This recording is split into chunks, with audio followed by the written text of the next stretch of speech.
Well, I am an admirer of Elisa's. Elisa has even worked for me, and the fact is that she is talented.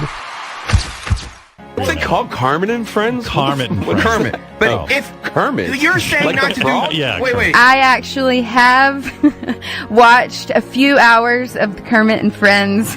How many hours have you watched, Natalie? Oh, no. Probably indulged in 8 hours. Holy... My wife and I watched Benji's ex-girlfriends or whatever's going on. We watched this crazy podcast, and I have to say, this is one of the, probably in the top 5 things I think about right now. She has a podcast, but she gets to come on the radio. It is craziness upon craziness.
Everybody, welcome to Kermit and Friends. I am Elisa.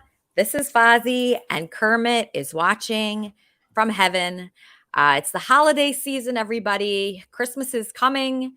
There's a lot going on. I have a party every night. Anyone else? Anyone else have a party every single night? I went to a party of a giraffe I met once this year. I went to my office party. I made a mistake there. I ate everyone's leftovers. So everyone left their steak and their macaroni and cheese and their sides. They left it on the table. And I thought, what a waste, So I went over to the individual leftovers and I ate about 15 people's leftovers at that party. Okay. And it's true what Google says. In 10 to 12 days, you will start developing COVID symptoms. This is true. I just couldn't waste a prime rib. I just feel like that's something that you do not do. I used to love going to parties. I would sneak in parties that I wasn't even invited to. I would wait on a line. I would buy a ticket that costs money to get into a party. Now, I think I'm getting invited to more parties than ever because people know I don't want to go. They just know when you don't want to. So then they invite you. Last night, I was at a party in my building, and I saw this guy, and I knew that we shared the same cleaning lady. Because she's always like, tall black man, very special, very special. And I'm like, what the hell does that mean? How is he special? Well, anyway, I told him that she said this. And you know what he said to me? He goes, the cleaning lady said that I'm messy. Messy, the cleaning lady. So the whole point of this operation of having a cleaning lady is I get to be as messy as humanly possible. And that's when she comes over. That's the deal. I mean, what kind of performance is this guy putting on for her? Like cunnilingus then clean?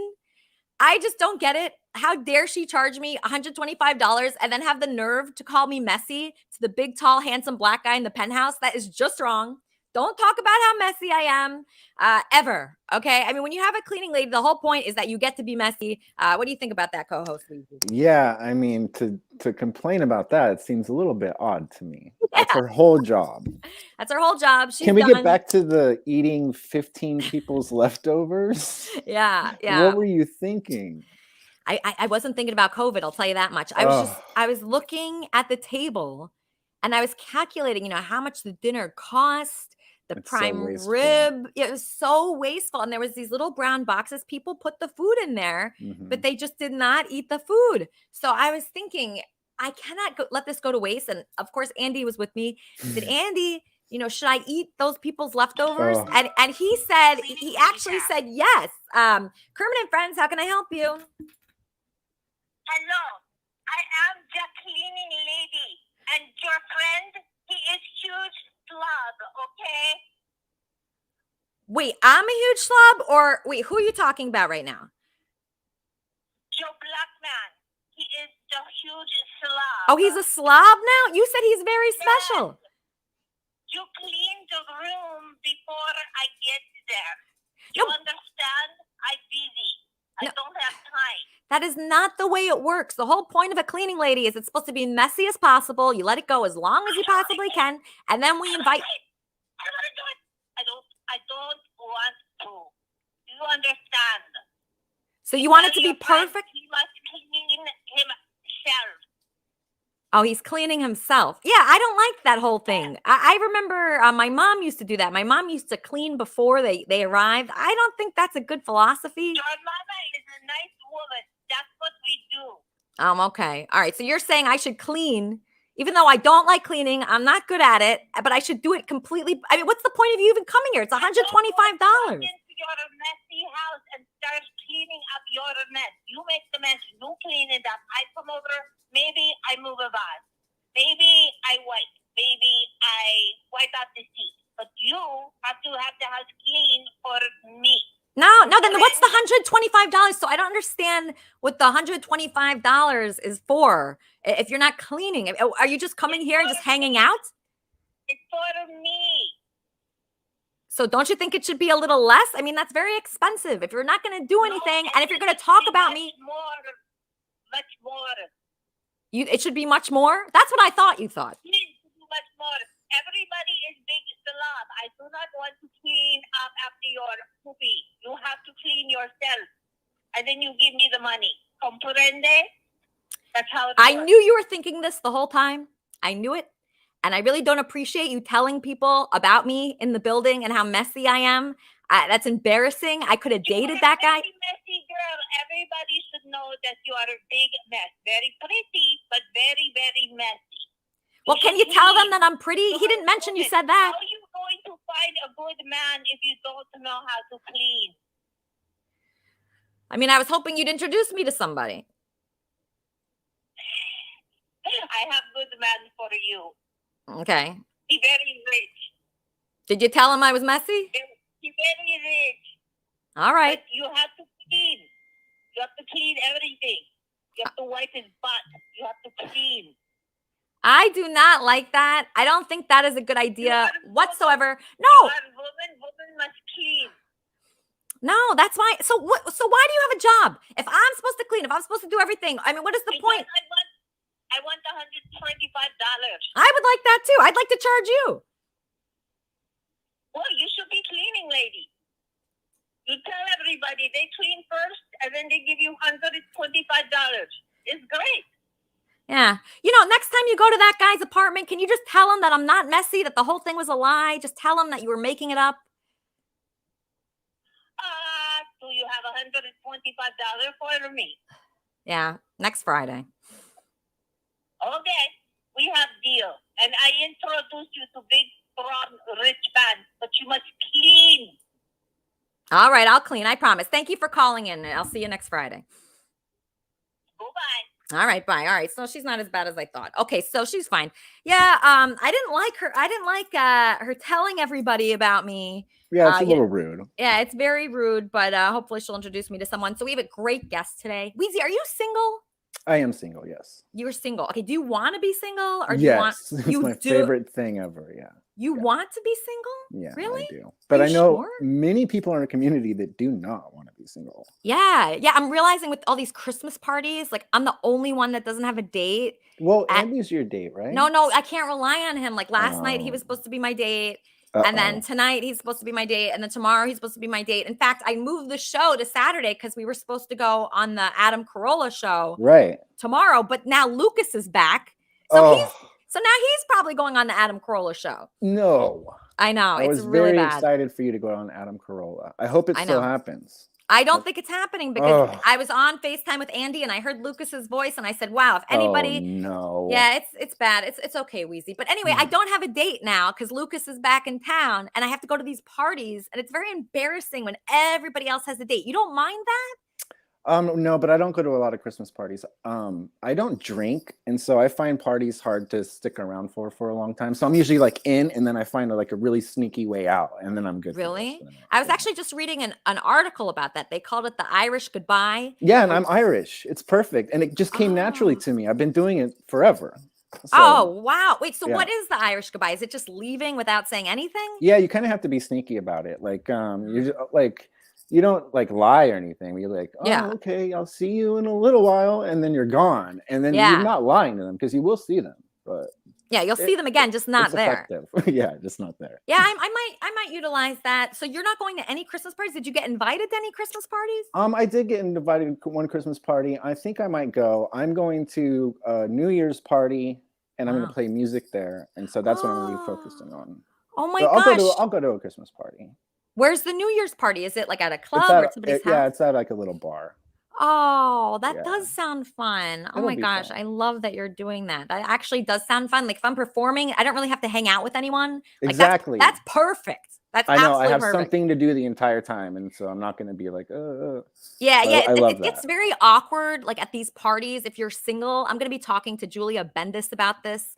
Julia Bendis is a matchmaker, a third generation matchmaker. Wendy, she could set us up with people. Wendy, what about you? Are you single? Are you dating?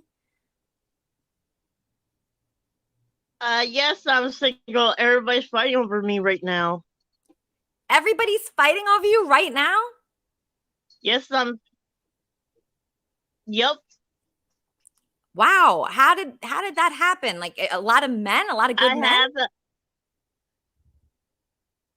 Yep, a lot of good men. Yeah, they asked me if I was single. Yeah, so I have a bunch of people fighting over me. Are you really good at cleaning? No, not quite, but I'm trying my best. Wonderful. And how are you going to choose the right man? By if they have a wallet full of money. You know what, Wendy, that's actually it an excellent can idea. help support me. Yeah, I mean, that would be great. I'd love to quit my job right now. How much money would this guy have to fully support you, to give you the life that you've always dreamed of? Like Howard makes billions of money. Oh, you think Howard would be a good match for you, Howard Stern? Yep. Really? So do you have a crush on Howard Stern? Yes, I do. Do you find him attractive physically? Yes, I find Howard Stern attractive. He's attractive. He's sassy.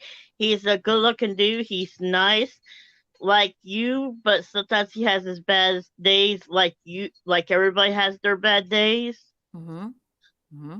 Yeah, he's not perfect, but that's okay. We don't need somebody perfect. I'm surprised you're on a little early. I'm surprised. Well, the reason why I'm on so early, Wendy, is because this guy that I think we're breaking up, this guy Andy Dick, he messed with me. He told me we were going on the Adam Carolla show tomorrow, but now he has a boyfriend. It's a very confusing situation. But he should be here today at some point. So did you ever tell Howard Stern how you felt about him? Yes, I did. You did? You said you had a crush on him? Yep. And what did he say? He said that was nice. He asked me what I wanted to do with him, and I told him that I wanted to take him out to a movie. Oh, a movie? That would be fun. I imagine he'd be a good movie date. And then what about after the movie? Would you be willing to, go to bed with Howard after the movie? Yep. All right. Well, hopefully he hears about this. Rosie. Oh, to meet everybody. Here's Rosie. Rosie's so cute. Okay, so Wendy, I'm about to bring on our big guest. I hope you stick around because she's an amazing matchmaker and person. Sure, no problem.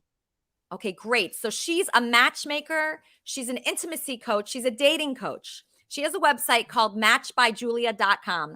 So since me personally, I'm never being intimate again due to extreme causes, I'm going to help others like Wendy and other people here, Charmin, and the Kermitarian universe here. So fans of Kermit and Friends, cast members, other people, I'm out. I'm done with dating. It's too disgusting for me. It's too unnatural. But either way, let's welcome our guest, Julia Bendis. Hi. Thank you so much. You're welcome. I'm so thrilled to have you here. Third generation matchmaker. You've been on the radio. You've done so many shows. You talk about this all the time. Sure. Do you love being a matchmaker? Well, so I just realized I look like a poodle because I just cut all my hair off. So this is new to me. I'm like, oh, okay. You look beautiful. I love your jacket. What an outfit. Thank you. Thank you. Thank you. So, I've been doing this, like you said, I've been doing this for a very long time. So I love matchmaking when people are open, when they listen to me, and when they actually follow my advice. Otherwise, it's incredibly stressful. I have clients who say they're going to listen to me. They say that they're going to follow my advice, and then they do the complete opposite. Yeah. So, it's rewarding when things align the way they should. It's rewarding and it's amazing when people actually form a bond in a relationship. Yeah. So that I love. And waking up in the morning to those texts like, oh my God, Julia, that was the best date of my life. That is, I mean, it's better than sex, better than chocolate, whatever. Yeah. I agree. I can imagine like you're changing people's lives with your work. So you get paid to do something that's very godlike. Well, it's funny you say that because in the Jewish tradition, this is one of the mitzvahs, which I never knew really about, but it was such a cultural thing because my grandma did it, my mom did it, and they just did it for fun. They did it for neighbors. They did it for friends. They did it as just, something that Russian Jewish women do. It's just our culture. We cook and we set people up and we meddle into your sex life. That's all we care about. I mean, I've already been asking you all kinds of questions. Yeah, you have. I'm a tough one. I think there's easier people to set up than me. I would be very difficult. I'm very odd. And I was actually looking at your website, like when you sign up so it's is it Matchmaking by Julia? What is your website? It's Match by Julia. Okay, so Match by Julia. Yeah. So matchbyjulia.com. If you go to that website there, you could sign up and then you start looking for people. So how do you do that? If I signed up there on your website, like how do you even start? So, because I used to work for Patty Stanger. Okay. Right. And I would just hit the streets. I hit the streets. I would go up to any guy. I'd say, hey, you single? It was so horrible. Like, what is your process? Well, and, Patty Stanger, that's a whole other conversation because I did get to work with her a little bit. And, that's not going to happen again. Let's just. Yeah, she's horrible to work with. Why do you think that is? Why do you think some people are so difficult to work with? She's so successful. I would say she's the top person in this field. Well, not anymore. And she's really the top to people that can afford her services, right? I mean, who can really afford her fees? Right. So the show is done. Nobody's just getting set up for free. I think the problem is people like her, deep down, she's a very angry person. Deep down, there's a lot of hurt. There's a lot of anger. There's a lot of issues that have never been worked on, that have never been worked out. So, and I have a lot of clients that come to me, speaking of the whole process, there's a huge reason why I have an intake form. Everybody has to fill it out. We do a consultation, we sit down, we talk about everything. And I see if I can help them, right? Because someone like Patty Stanger, I can't help. Nobody can help people like that. So are there people that are, because I think I might be in this category too. Are there people that are completely hopeless? You would not take her on as a client. That's what you're telling me. Right. And I have tried because, she has asked a lot of matchmakers to to help her, to set her up. So we've all tried. No, you're not hopeless. Stop saying that. You are not. I want to set you up, and you deserve the best, and you deserve an amazing relationship. I'm very confused about all the things that are going on, and you know, we've talked about that a little bit. But yeah, no, there's some people. It's not that they're hopeless; it's that they refuse to do the work, and they refuse to be to listen to the advice and to change their ways and to look for someone that is right for them versus what they think they want, right? So it's not, nobody's hopeless, but if they're open to critique, if they're open to coaching, I will not work with anyone who's not open to some education, doing some education first. So the work is being educated and like study, like what are you studying? Are you studying dating? Are you studying the other person? We're not studying. I mean, it's coaching. It's coaching someone about, I mean, every client that comes to me, we work on whatever issues that, you know, or roadblocks. So it's, you have to do that first, right? You have to listen to me, because clearly over 20 years of doing this, I'm still here and I'm doing it, and I have people that are together and married. There's a reason why you come to a professional. So if you're going to listen to me, perfect, we'll work together. If you're not, don't come to a matchmaker. It's that simple. You know, it's like you come to a painter and then you stand there and every 5 minutes, oh, you didn't do this right, redo it. Oh, that's not what I want. That's not, you come to a professional, let them do their job. Part of that job is giving you critique and giving you advice and guiding you, and you have to take it. Okay, so the critique, what would that be? Because you're not there on the dates. Would the critique be based on what the guy says about me? It's everything. So first, it's when it's like this, we talk. Usually it's in person. You know, with COVID, it became virtual. And I can tell within 5 minutes if someone's lying to me. I read people very well. I know when they're telling me one thing, but they truly mean something else. I tell them to just stop the BS and let's start over. That's not what you want. You're telling me what I think, what you want me to hear, you know, start being honest. Then I can tell, I have a client right now who is one of my, I absolutely love him, but I don't think he's ready to date. He's still in the process of a divorce. He is emotionally hurt. I'm watching as he's describing to me almost in tears that he didn't want the divorce. He didn't want the family to fall apart. And I'm like, you know what? I'm sorry. I don't think you're ready to date. Come back to me in a month, a couple months, go on a trip, go do something for yourself. And he did. Yeah. You have to do that work. So sometimes they're not ready. Sometimes they're fighting me on everything, right? It's like, don't talk about this. Don't do this. Don't comment on that. No negativity. Stop bringing up your stupid ex. And when there's a lot of negativity, it shows, right? It shows with the way you're saying things, with the way you're talking. So we right away started adjusting things like, whoa, stop talking about your ex. If every sentence starts with, well, if they can be like my ex and do this, this is who I want. This is my type. I'm like, no, that's not how it works. So it's everything, you know, and it's the feedback after the date. So when they go out, they have to fill out a form and they give me a whole feedback on everything that happened, what went wrong, what didn't go wrong, what went right, the conversation, what they talked about, and then we discuss it. So she does it, he does it, and it helps both of us. Yeah. I don't think I could take negative feedback after a date. It'd be so, I mean, you kind of want to know. There's some guys, I want to text them. I want to say, how come you didn't like me? Like, what did I, but it's scary. That actual answer could be horrible. Like, it could be bad. Yes and no, because if you look at it as an opportunity to learn, right, and to learn from it, and to kind of see what you're putting out there, then it's not negative. Plus, I'm not going to tell you if he says, oh, you know, she smells so bad, I just couldn't take it. That doesn't. You would not tell me. What if the guy says, oh, she's too old, or she's not pretty enough? Would you tell someone that? No, that's just mean. That's just yeah. That's what guys are, though. They're like really superficial, don't you think? Well, yes, especially in LA, right? And especially in Southern California. And that is where my business becomes difficult, is because the type of people that come to me. It's the worst people of all time. Right. It must be. In the Midwest, and I network with hundreds of matchmakers throughout the world. In the Midwest and the East Coast and other parts of the country and the world, people are not so shallow. So it's not as difficult.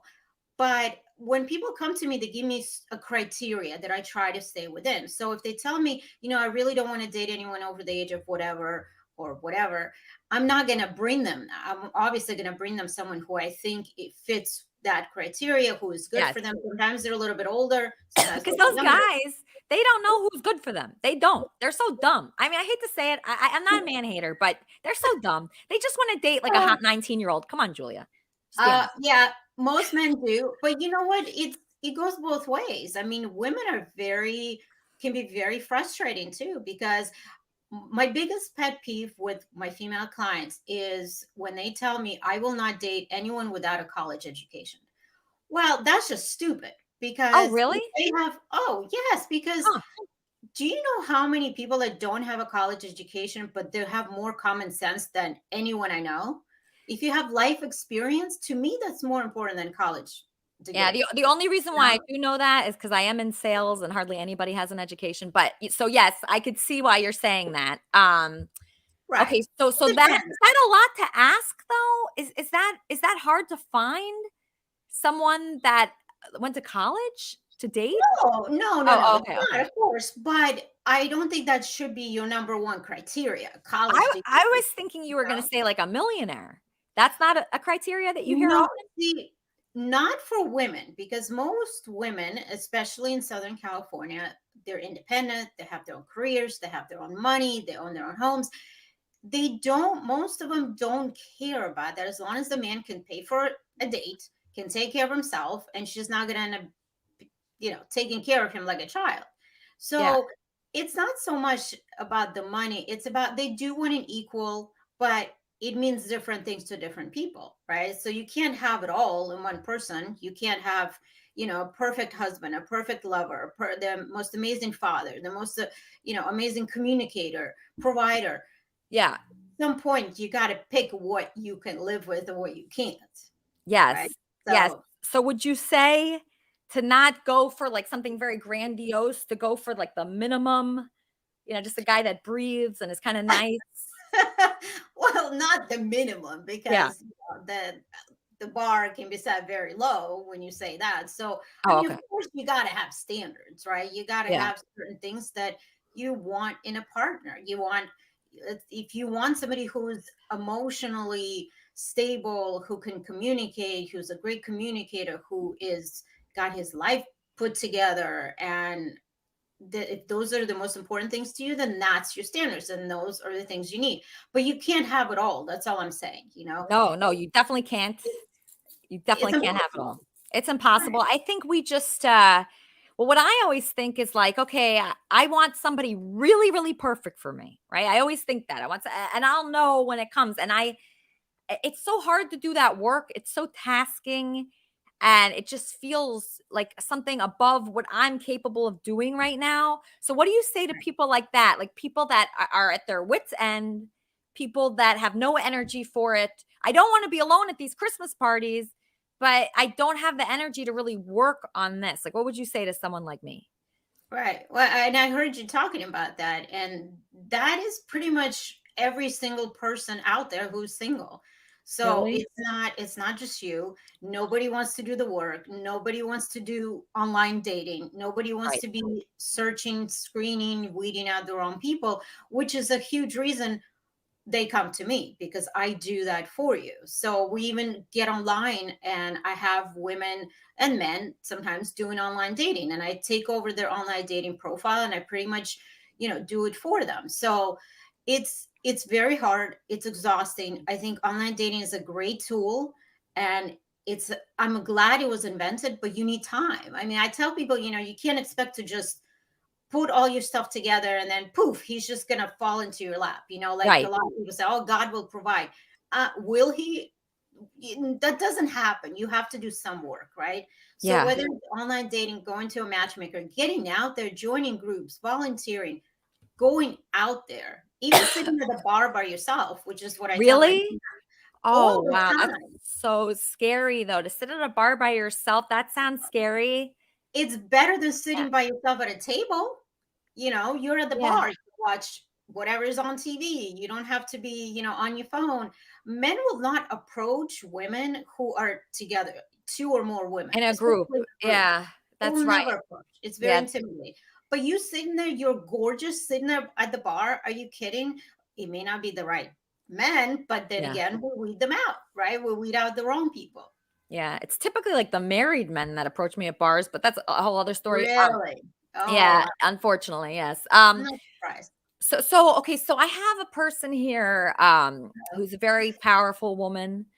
She Okay. actually ran for president. I'd like for her to share with you the troubles that she's had. It's crazy that someone beautiful, successful, who ran for president, that has books. I mean, she has had such a hard time. I want you to just listen to her story. This is Charmin Smith. Charmin, meet Julia. Hi, Julia. It's nice to meet you. Nice to meet you. I was really excited to hear you talk about how quickly you identify somebody who's lying. One of the challenges that I have found personally is that I tend to attract men who pretend to be nice to get close to me, tell me what I want to hear, and then as I get to know them, I realize they're not somebody I want to be around. They make me feel unsafe. And honesty is my number one most important issue. Money's not that big of an issue to me. I really don't like men who flaunt their money.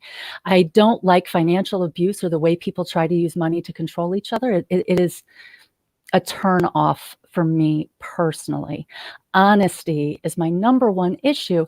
And it seems to be what I need the most help with. How do you do it? Believe me, it's a daily conversation. You are not the only one. I just talked to a client yesterday. Today's Saturday. Yes, yesterday. It's the same thing. She thought she had something amazing going with this man. She's in her early 50s, and all of a sudden, he's gone. He's disappeared. His social media is gone. She doesn't know if she's blocked or deleted it. And she literally crying on the phone, going, "Why? What happened? What did I do? What do you think?" And, my first response is, he's a jackass. Just be done. Move on, forget it. Be thankful that you dodged that bullet. Mhm. But like you said, it's hurtful. It's hard to understand. And there's no one answer for why people lie, why people do these things. There's so many different answers. The bottom line is clearly they're not interested enough. If a person is interested, man or woman, they will go out of their way to make you feel wanted and loved and appreciated. And they would never just disappear. They would never delete their social media without calling you first and saying, "Hey, I'm sick of social media. I'm deleting it, but here's my number." Right. If- Correct. Sorry. So No, that's my train of thought. My point is that you're not alone. Thank you. This is what most women over a certain age deal with. I would say any woman, really. Mhm. I have clients as young as 25 all the way up to their 80s, although my 84-year-old client, we won't mention his name, keeps forgetting how old he is. I'm like, at that point, it just doesn't matter. But but it happens in every age. These 70-year-olds are doing this, and people lie. This is the bottom line. People will disappoint. People lie. Your goal is to weed those people out in the beginning or as soon as possible. Just weed them out. But women, Julia, I think women have a hard time weeding people out because there's so few to choose from that if just anybody's talking to us, we kind of like latch on to that person. Yes. Yeah. And believe me, I've done it too. And I do it with friends, and it's really hard in every aspect of a relationship, right? It's hard to trust people. My son's 22 years old, and I had the same conversation with him. It's on every age level. So it's not that there's a lack of people. 100%, that's a huge misconception. Everybody is online. Every Dick, Joe, and whatever, they're out there from 20 years of age or 18 years of age all the way up to the 90s. People are out there and they're dating. They're lying about their age. They're lying about everything, because when I do online dating with my clients, I can tell, I'm a successful 60-year-old. No, you're not. You're 85. Like, wow. Why are you lying about this? So you're like a living lie detector. One of the things that I have become aware of in the last year or so is that really the only guys that approach me are the ones that are lying to get close to me. And they'll tell me almost anything. it's really sad. And what I have come to notice is that the really good guys don't ever approach girls. They seem to wait. And so do you advise or give women instructions on how to pick the good ones and approach them in ways that won't scare them off? You know, you never ever want to come off too strong, but you still want to, you know, engage the conversation, get it moving in the right direction, especially if you see somebody you like. Just sitting around waiting for them to come talk to you doesn't seem to work. Wow, I feel it so deeply, everything you're saying, because I feel like I'm dating with every single person. And you know, I have been in a relationship for 23, almost 24 years, but I got married young, you know, way too young. And the big test is going to be in a little over a year when our youngest leaves the house, whether we're still compatible or not, you know. But and I got lucky because he was one of those people. And I think what I've learned over the years of doing this, and what my grandmother's advice in the back of my mind, it's always there. You know, she has passed on, but she had some strange advice about men, but she had a lot of good wisdom too. And one of the things she used to always say to me, and you know, she was Russian, so a lot of it is like Russian folklore, wives' tales, whatever, but it makes sense. There's some truth in it, right? Yes, there is. And There's she said, truth. look for the quietest one in the room. Look for the one who's in the corner, mind his own business. The loudest man is the worst man. The one that is the most aggressive, the most approachable, the most, you know, he is the life of the party. Stay away from that man. 100% every single time. 100%.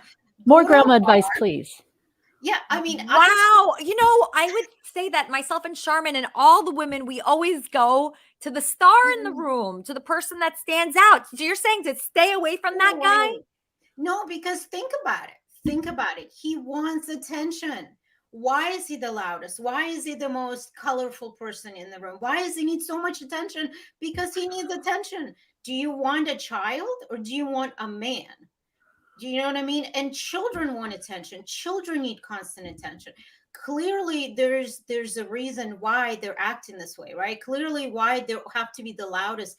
For example, and I have to tell you this, I have the hardest time going to dinner with friends, with my husband, with whoever, is because I'm so observant that it gets to a point. It's almost like, you know, those intuitive psychic people where they hear people talking to them all the time and they have to turn it off. For me, I'm so visual and I observe constantly, couples especially, that it gets to a point where my husband's like, I can't do this anymore. Can you pay attention to me? I'm like, no, there's a couple fighting over there. He's like, how the hell do you know they're fighting? I'm like, I can tell. I can see their body language and what's going on. And you can tell when you're out there. My point is that being in public, and watch and observe next time, right? The men that are talking the loudest in a crowded place, to the point that you can hear them a table over, 2 tables over, across the restaurant, right? Or the bar. Why? Why do you need so much attention? Why can't you just talk to the person you're in? It's not enough for you. You need the whole restaurant to listen to you because you're craving attention. Why would anyone want to be with someone like that? He has to work on his issues. So do you think, oh, this is so fascinating. I never thought of it this way. Do you think that someone that needs a lot of attention has tremendous issues? Yes, 100%. Listen, I need attention. As my kids, as my family, I need attention. But I'm not gonna, when I'm trying to truly get to know someone, a client, a friend, whoever it is, I'm gonna pay attention to them.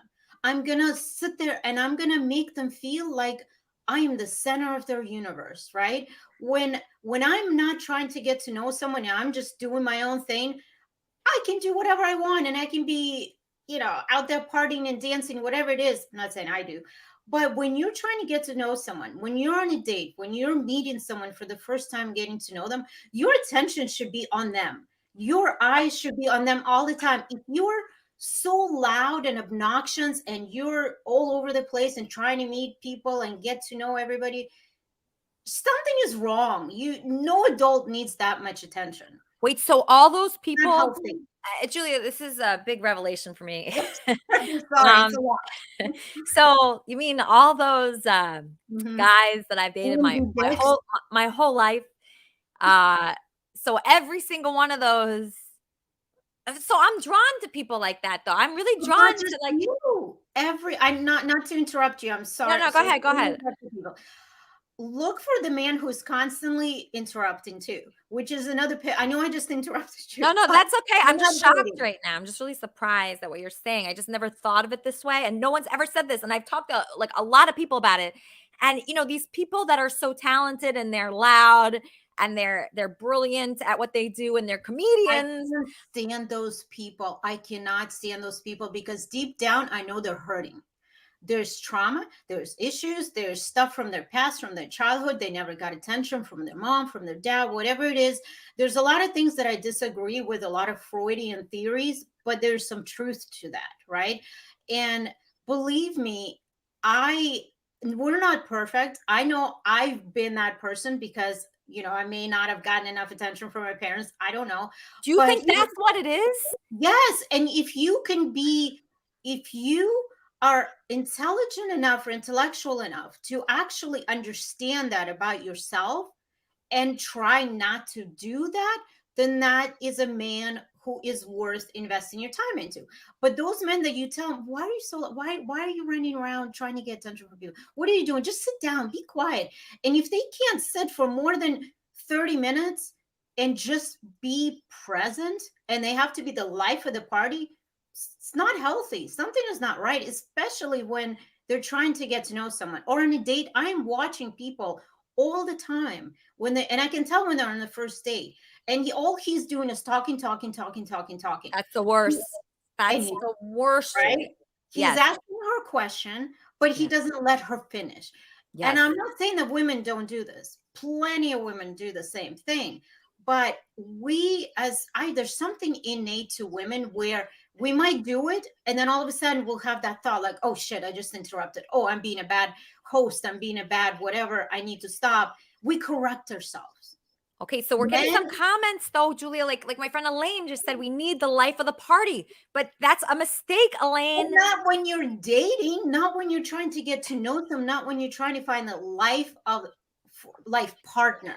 Okay, so this is Wheezy, and he's saying he said something interesting earlier, which I think is people perfectly healthy. Yeah, I think that you're right, but I also think that there's perfectly healthy people and perfectly healthy relationships that also seek attention, and they just have it in check.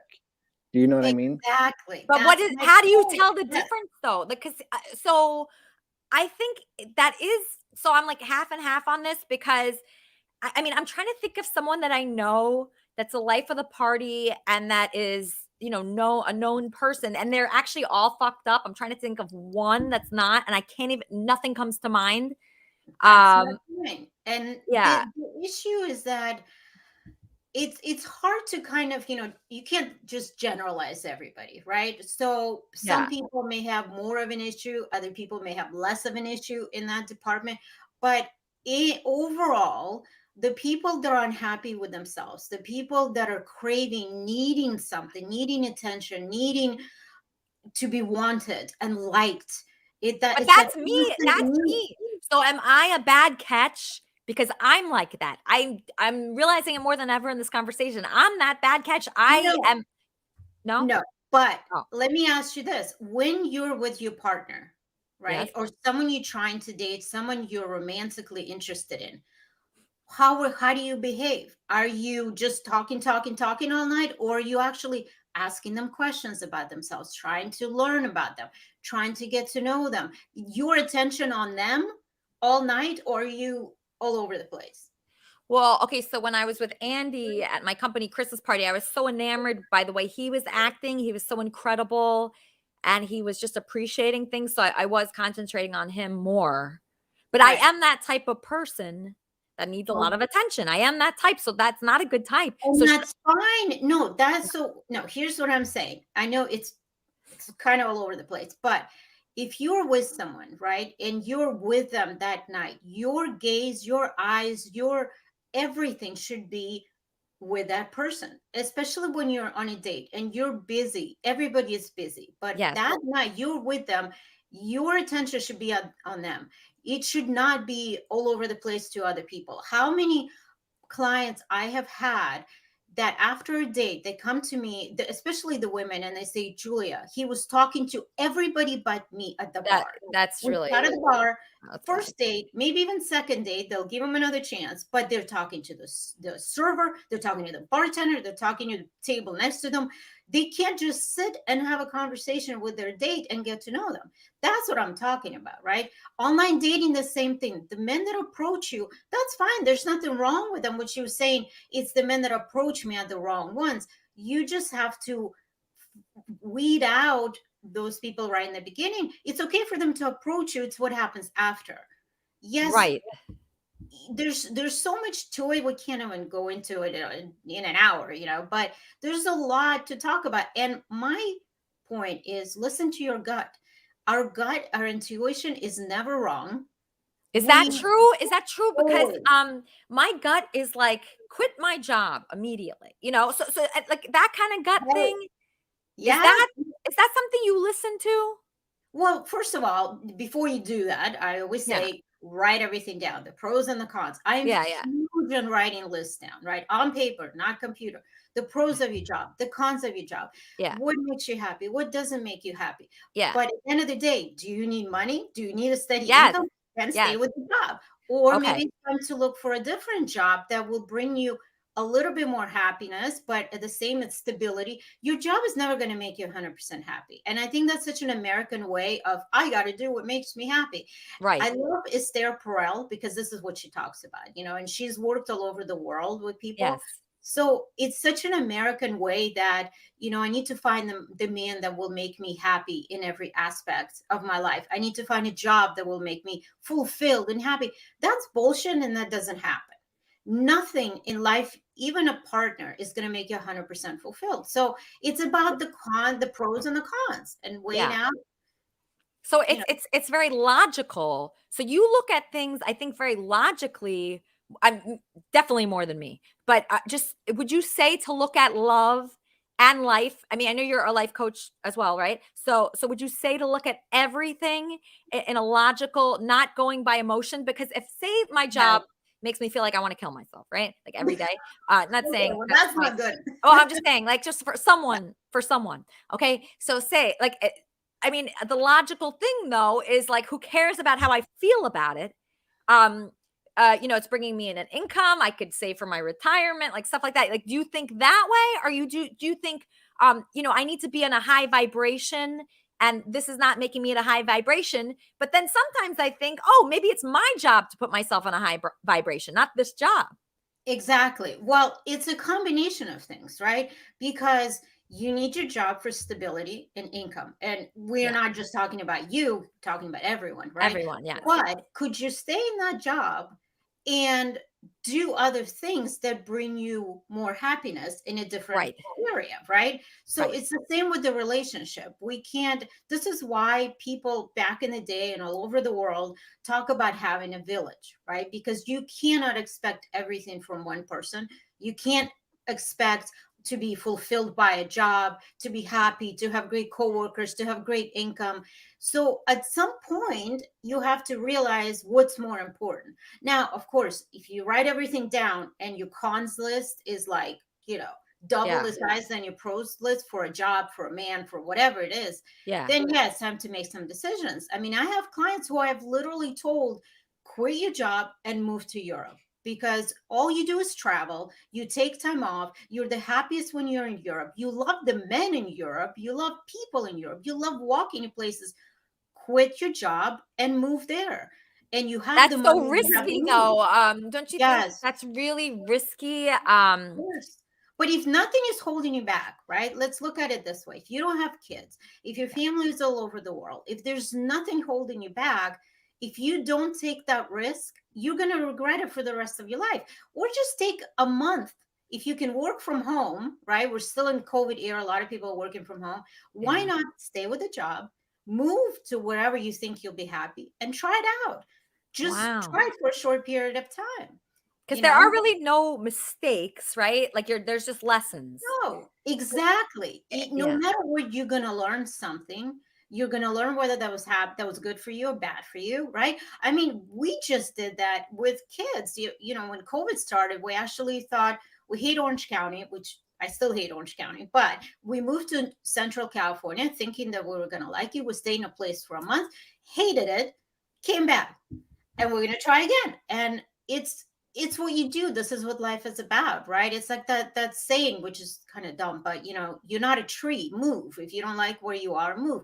So whether it's physically moving or emotionally changing your pattern, the way you do things, what you do, what you don't do, you have to figure out what it is, though. And the only way you'll figure it out is when you breathe, write out a list, literally writing things down. This is what I like about my job. This is what I hate about my job. This person makes me happy in this way. This person makes me unhappy by doing this. Yeah, You know? yeah. Well, the I thing like is, that. though, with like I'm with this guy Andy, you know, and he makes me happy.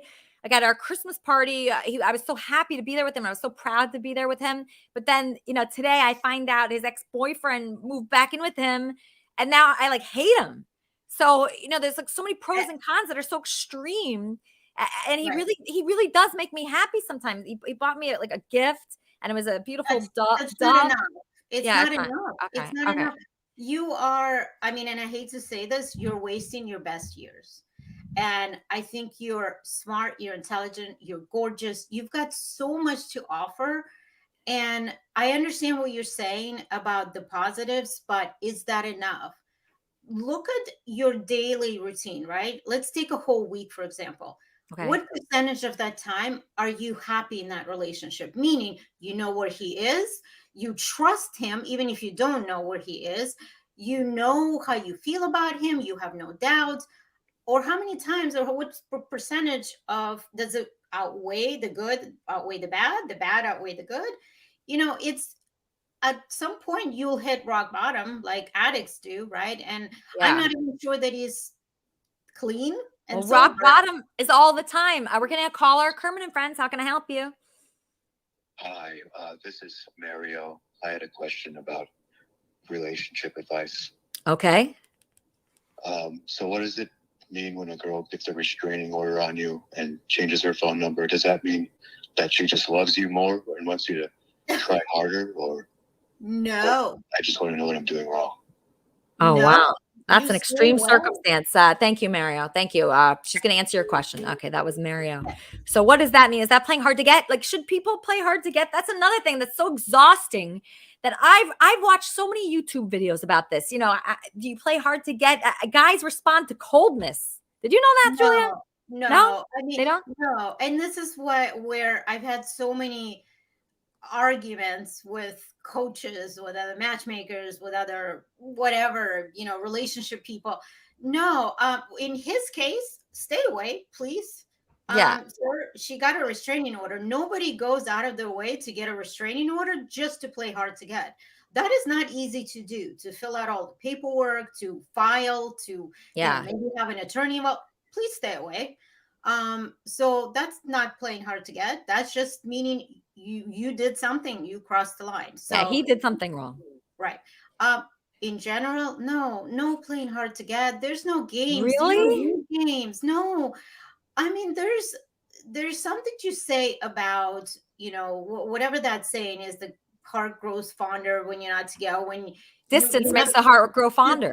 Right. And when we want people that we can't have, yes. But that's true. Everybody that has ever wanted me, Julia, has been people I did not like.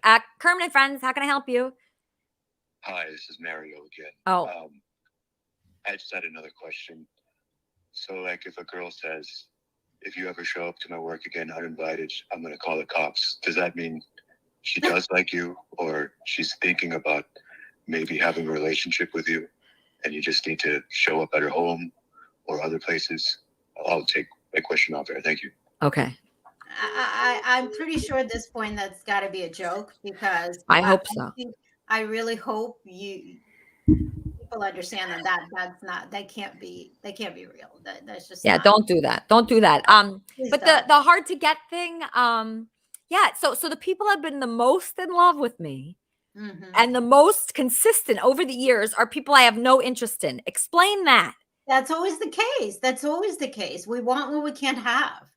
And it goes both ways. And that's terrible. It's It shouldn't be horrible. this way. It's horrible. And Yeah. there's plenty of people that do not play games, that will tell you how they feel, that you will always know where you stand with them.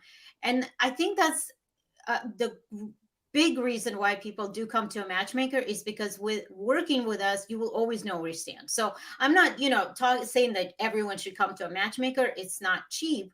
It's an investment. Obviously, it's a big process, but that's why the next day I'm getting feedback from both of them, because nobody should be waiting for that.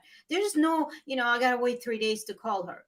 No, that's bullshit. Maybe that was like the Really? 90s rule. No. If you're interested, you're going to be calling that same night saying, hey, did you get home all right? I would love to see you again. In fact, I tell all my clients on the first date, if you want to see them again, as you're walking her to her car and you give her a hug, ask to see her again right then and there. You don't have to tell her the specific date, but ask to see her again, so she knows that there's a future and that you're interested. Same for a woman. Don't wait for the man to do it. We're all Really? independent feminists now, right?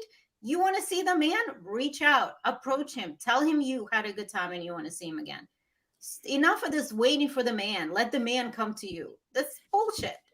So I have a couple of questions about some celebrities in the news right now.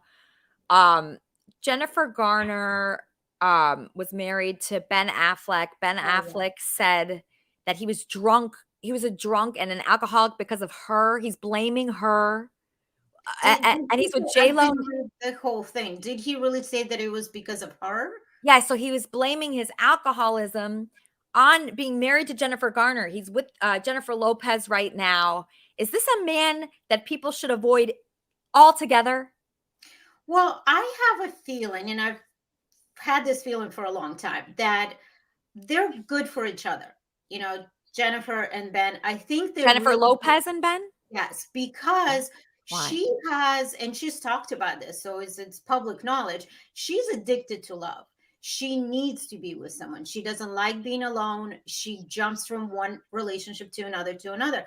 He also has obviously an addiction problem. He's got substance issues. He clearly needs something too. I think they're good together because they kind of like balance each other out. I'm not saying it's a very healthy relationship, but if anyone should be together, I think it's them two. What he said, if that is what he meant, if that's really exactly what he said, I think that's horrible, because nobody can make you an addict, right? As we all know. Right. Nobody can make you get clean. Nobody can make you drink. It's whatever's going on internal inside of you that you've never dealt with, right? I mean, I was drinking on Monday night and my kids like, "What, are you an alcoholic now?" No, I'm just, I just had a half a glass of wine. But I'm not saying my kids are making me drink, although I've said that. But it's not true, right? So for him to say that is obviously he's dodging responsibility. He wants to blame someone else on his problems. And that's what addicts do. That's what people that are unstable, that have issues to work on. So I think it's bullshit and it's very hurtful. And I'm glad that Jennifer Garner is no longer with him, because she's smart. She took off. She's like, I don't need this. Clearly he's got a problem. Yeah. And then that Pete Davidson guy that everybody likes. What do you think it is about him? Is he one of those people at the party that needs all the attention that we should be avoiding? Well, I don't think he's like that. I don't, obviously, I only know what I've seen out there in the media, right? I think he's pretty introverted. So I'm not sure that he is the loudest at the party. I don't think he needs attention. He's funny.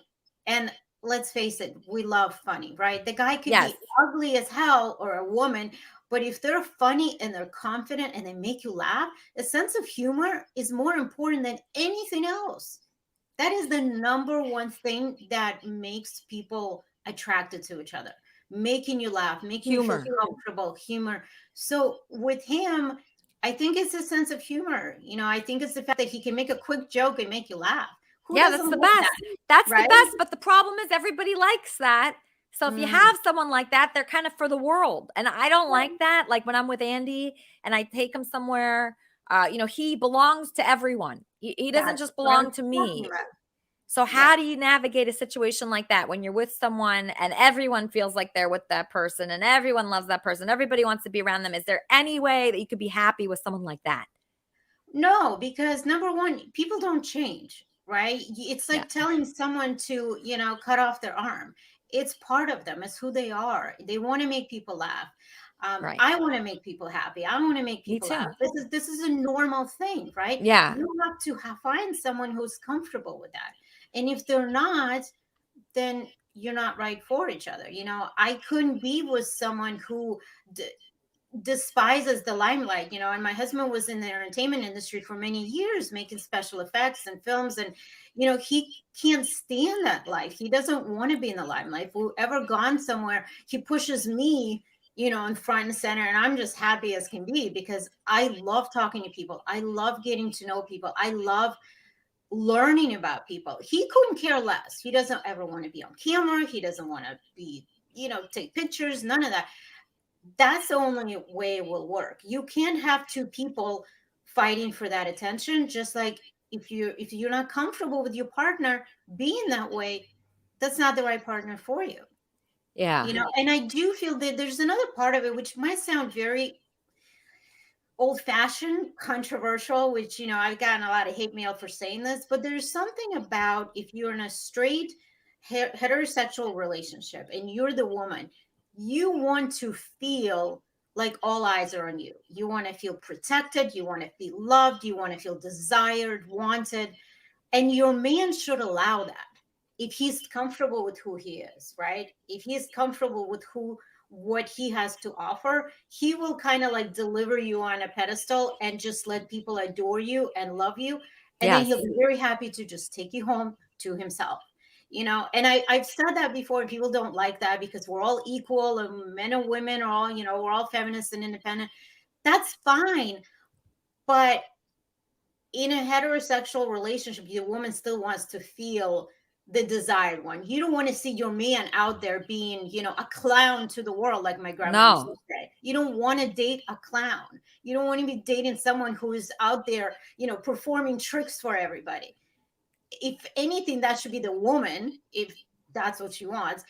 But I can see how it's not gender, people get mad when I say that. But as a woman, you do want that attention on you and not on your man. Yeah, that's so tough. It's so tough when the man gets more attention than me. I really hate that, but I always go after someone who has more attention than me. Then let's change that. Let's change it. Let's go for the other kind of people, men that will be comfortable sitting in the corner, letting you do your shtick. So who would that be though? What kind of person is that? Like, where do you even, I'd have to go under a rock to find that person. Where are they? No, we got to just put you out there. And I would love to find you someone like that. There's so many men out there like that would be so happy holding your purse, sitting in the corner, waiting for you to do your little bit, your whatever it is out there, going to a party, and then just be there for you. And that's it. No, not a boring person, Kelly. No. Easygoing person, someone who is comfortable with who he is. It does not mean boring. That's definitely far from it. I've never tried to go out with someone that you're describing. Never tried that. But it is an interesting concept. And I never thought of it as negative until today. The type of guy that I like is the star and is, really a shining light and that everybody loves. That's usually who I like. But maybe that has been wrong. So maybe I should change that. It's going to be hard, but I'm going to have your help. So if people want your help, Julia, how do they find you? Where do they go? Everything's on the website, matchbyjulia.com. You can find me on Instagram, Julia Bendis, Facebook, Twitter. I'm everywhere. Unfortunately, I really hate social media. But my website, probably the best way to find me, matchbyjulia.com. You can email, send a message. But if you truly ready for this process, then fill out the form online, set up a consultation, we'll meet. If you're not in Southern California, we'll do it virtually. The bottom line is people think that they're just gonna reach out to me and it's gonna be like an overnight thing. And I get these messages on Facebook and Instagram all the time. I want to find a partner. Help me. I'm 35 years old. Okay, let's go.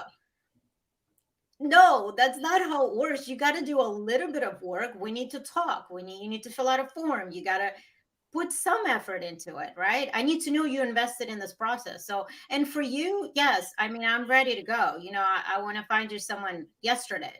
So the right All person. right.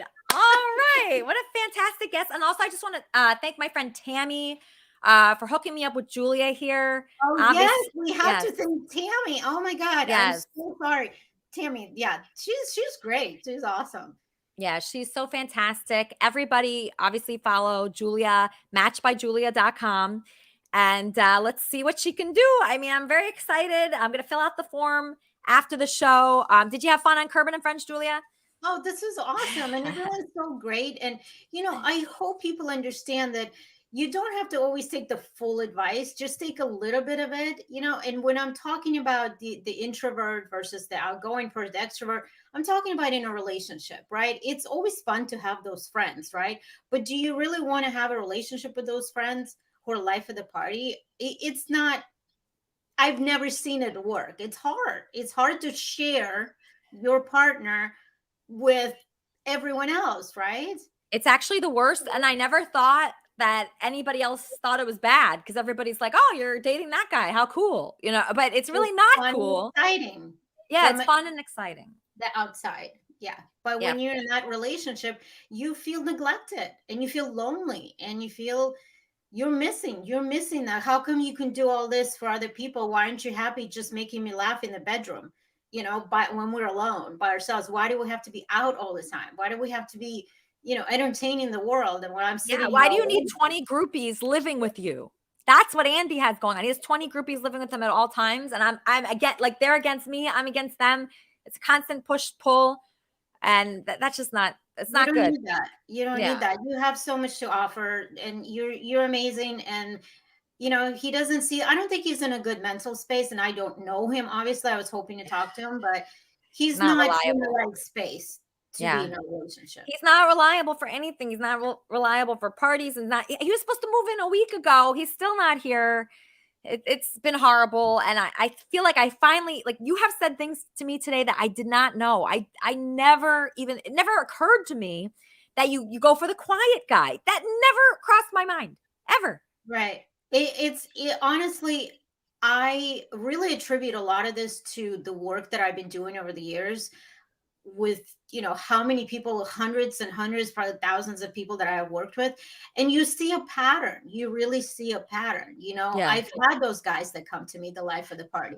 I have such a, you know, this turn off when they come to me. I'm like, can you just focus on something for 1 second? Can you not worry about what's going on around us? Because especially when we meet in public, and I always like to meet people in public just so I can see how they are. Yeah. You know, being out in the real world. And it's always frustrating to me too, because if they can't sit and focus on what we're talking about for an hour, how are you going to be in a date? You know, so it's something to think about for sure. Yeah, I'm going to be thinking about it again. Julia, thank you so much. Wow, what a revelation. I've been doing it wrong the whole time. What a shock. Everybody enjoy our musical guest, Wappy.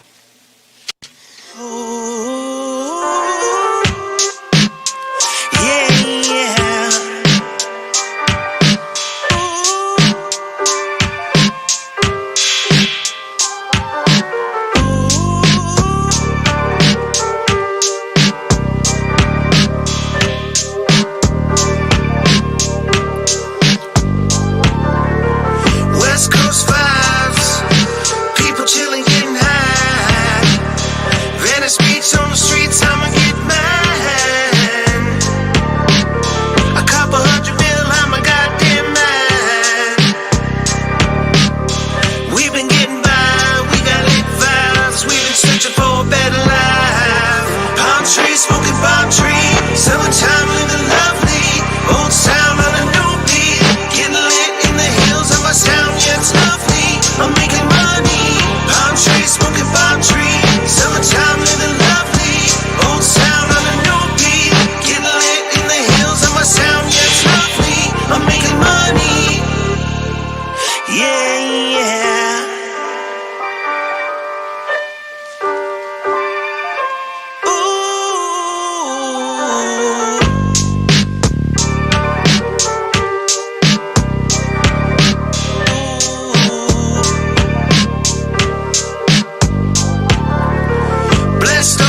Spotify, Pandora Music, Amazon Music, all the music stores online, the 21st.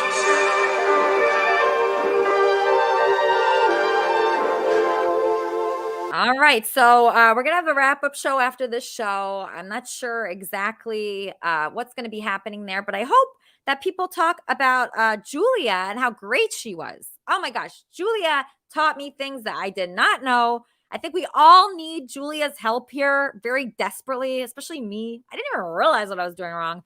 I mean, I was doing stuff wrong my whole life, turns out. Yeah. I've always been, who doesn't like the popular guy? Who says, oh, I want the nerd? Nobody says that.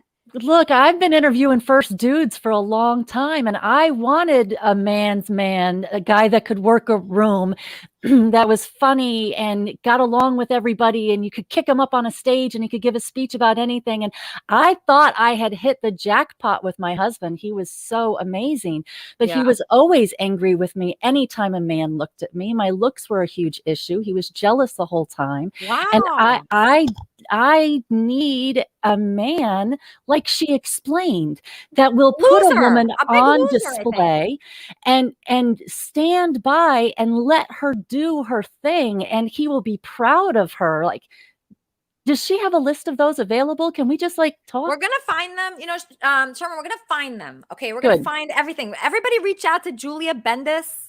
We all need her extremely desperately, but I think instead of going for the big winner, we should go for the mild loser and somebody quiet, somebody with a bad personality, somebody that's not that smart, just a mediocre guy. How hard can that be?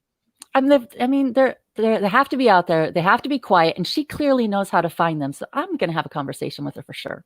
Okay, so everybody invite Julia into our Discord server. And on our wrap-up shows, I'm going to reach out to her after this, okay? I'm reaching out to her after this, and I'm going to invite her to everything and see if she wants to be involved because we need her. She taught us things today that I did not know. I've spoken with so many people about this topic. It's actually my favorite topic. And she said everything opposite from what I learned. I learned to play hard to get, to be cold, never call the person, never text the person, never reach out. That's what I thought were the rules, but I had it all backwards, and I was completely wrong. So, surprise, I was wrong again. Oh, by the way, don't date anybody famous or anybody funny or anybody that people like. Date everybody that people hate and completely ignore. So what's going to be on the wrap-up show? Wheezy. Well, we're going to have to definitely talk about all of this. And then I think that we should talk about this whole Adam and Andy situation. I'm upset about that. Happy. I'm not happy about it. Andy didn't show up today. I know. It was just actually the perfect day for him not to show up because she said to not be with people that are the star. Do not do that. And in fact, Wendy, I hope you heard that because you said that your crush is Howard Stern. I mean, you could not get a bigger star than that. We got to look for the more regular guys, Wendy. We got to look for the quiet guy, the guy that's not the center of attention, because those guys that are center of attention, they're not going to put us on the pedestal that we deserve to be on, Wendy.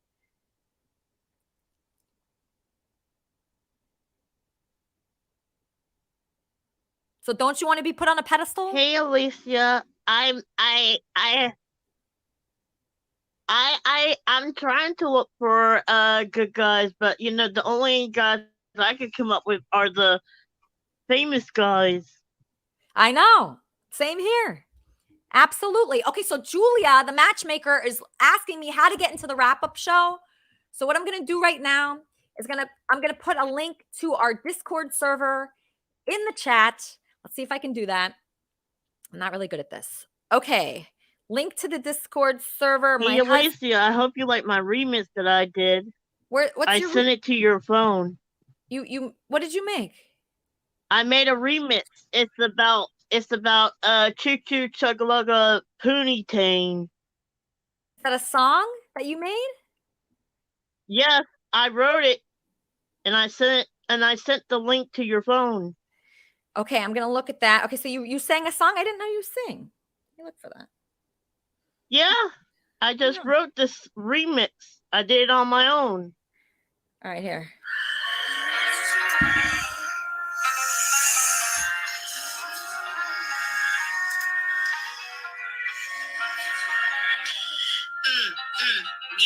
You. My name is Poon. I'm a poon handler. I love to ride on a train. Chug-a-lug-a train.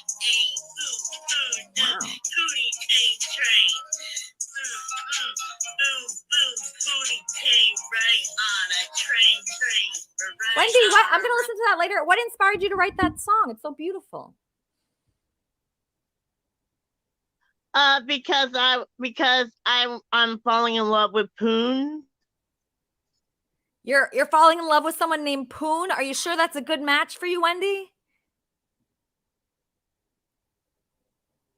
Yeah, he's an awesome dude. I love him. Is he a quiet guy? Yes, he's a quiet guy. And he loves to just chill and hang out and have a couple of drinks. All right. He doesn't sound too bad. Well, congratulations to you and Poon. I mean, I don't like the name really, but congratulations. I'm glad you found someone. Listen, it's hard to find someone out there. It's very difficult. So if you want to bring your boyfriend Poon on the wrap-up show with everyone else, I'm sure he'll let you have your pedestal, because that's what Julia said. Us women need to be put on a pedestal. The men cannot be put on a pedestal. I'm sick of my man being on a pedestal and me being down here. I'm sick of that. I don't like that. And it makes a lot of sense what she was saying today. I never really thought of it like that before, but it's true. I always choose somebody where I'm not the center of attention, and I am pretty sure she just said that I deserve to be that.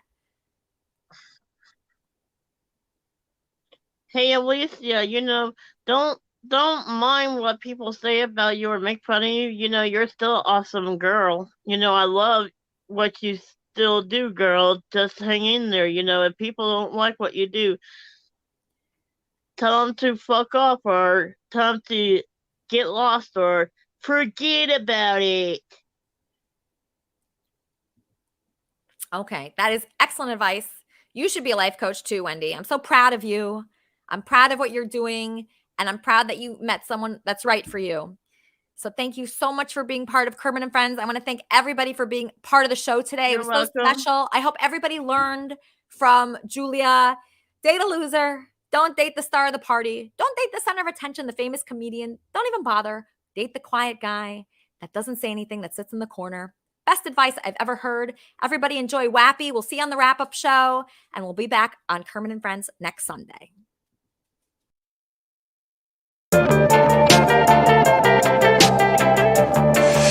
I really got a feeling.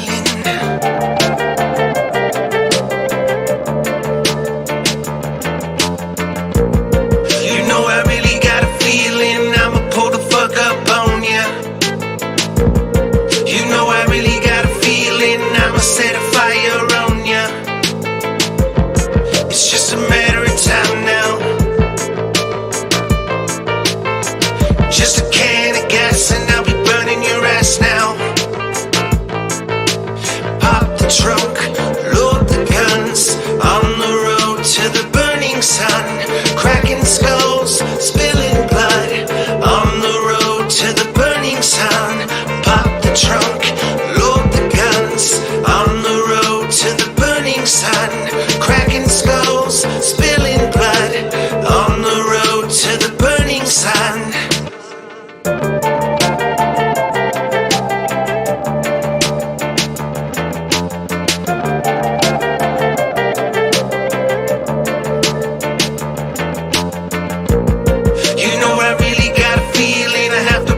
Shots on ya. I really got a feeling. I have to bust a whole clip on ya. It's just a matter of time now. Just a couple more rounds and I'll be taking your life now. Pop the trunk, load the guns, on the road to the burning sun. Cracking skulls, spilling blood, on the road to the burning sun. Pop the trunk, load the guns, on the road to the burning sun. Cracking skulls, spilling blood, on the road to the burning sun. Thank you so much, everyone. We'll see you next week.